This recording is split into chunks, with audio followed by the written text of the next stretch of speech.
Susi, kita ingin mendapatkan analisanya. Bagaimana Anda melihat penguatan IHSG selama 4 hari berturut-turut? Bahkan kalau kita lihat penguatan IHSG ini juga seirama dengan penguatan dari rupiah.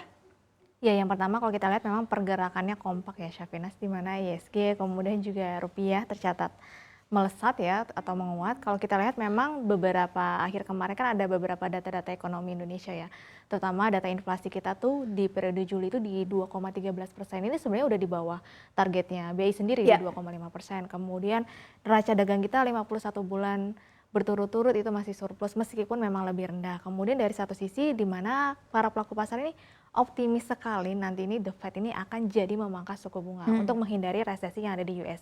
Nah, faktor-faktor inilah yang memang mendukung pergerakan pasar di sepekan ini. Oke, dan tadi Pak Periwaryo juga mengatakan bahwa Fed Fund Rate ini mungkin akan di-cut lebih cepat dari perkiraan yang awalnya di bulan September mungkin akan menjadi lebih cepat. Bagaimana Anda melihat ini juga bisa mempengaruhi pergerakan pasar? Ya, pasti ini akan sangat mempengaruhi sekali ya, terutama untuk beberapa sektor, perbankan, properti, dan juga teknologi ya, Syafinas. Tapi kalau kita lihat, memang kan harus ada beberapa faktor juga nih, apakah nanti The Fed ini pada pekan ini, ataupun pekan depan memutuskan untuk akan memangkas suku bunga atau kembali menahan.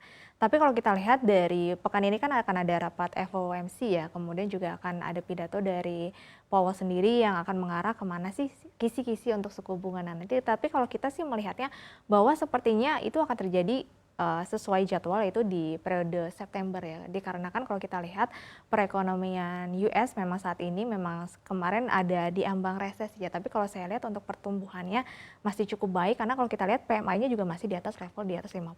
Ya, karena pun mengingat September tuh hanya tinggal bulan depan saja ya. Jadi memang periode cut rate paling possible terjadi di bulan September. Saya ingin melihat perspektif Anda juga bagaimana dampak dari BI yang kembali mempertahankan suku bunga acuan. Apakah ini akan berdampak signifikan juga khususnya di sektor-sektor perbankan? Ya, kalau kita lihat tadi kan sekitar jam 2:30 sudah rilis ya bahwa BI ini kembali menahan suku bunga dan kalau kita lihat itu sudah direspon baik di sesi penutupan hari ini. Kalau kita lihat Syafinas ada finance yang menguat di 0,24%, kemudian juga ada properti yang naik di 0,75%. Tapi mungkin memang sayangnya teknologi hari ini nggak sejalan dengan finance dan juga properti yang justru memang melemah. Tapi kalau kita perhatikan properti itu sebelumnya di 3 hari kemarin itu udah ada beberapa yang naik signifikan, terutama kayak ada Bukalapak itu kalau kita lihat memang wajar saja ketika ya saat ini sudah ada pengumuman BI menahan suku bunga sesuai dengan prediksi para pelaku pasar. Jadi memang ada aksi taking profit. Tapi sebenarnya dalam sepekan kemarin itu sudah ada kenaikan yang cukup signifikan di sektor teknologi. Jadi kemungkinan memang tidak ada peningkatan yang begitu signifikan jika memang tidak ada sentimen-sentimen yang mempengaruhi sektor teknologi itu ya.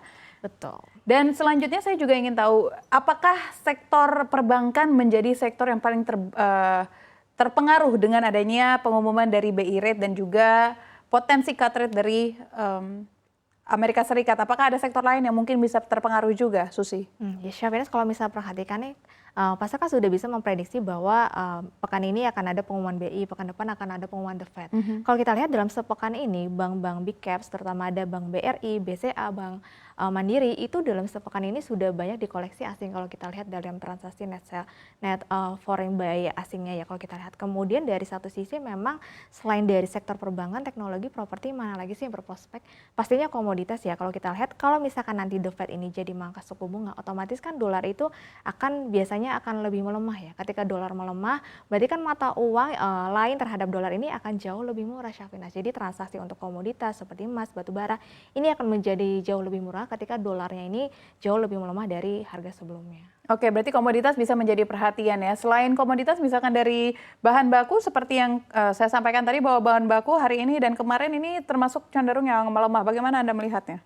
Ya, kalau untuk di bahan baku atau di basic industry itu kan sebenarnya segmennya banyak ya, ada emas juga kalau kita lihat, kemudian juga ada beberapa ada semen juga. Jadi memang sebenarnya kalau kita perhatikan, Safina enggak nggak kalau misalkan harga emas itu, harga emas spot ya di dunia itu kan udah all time high ya kemarin.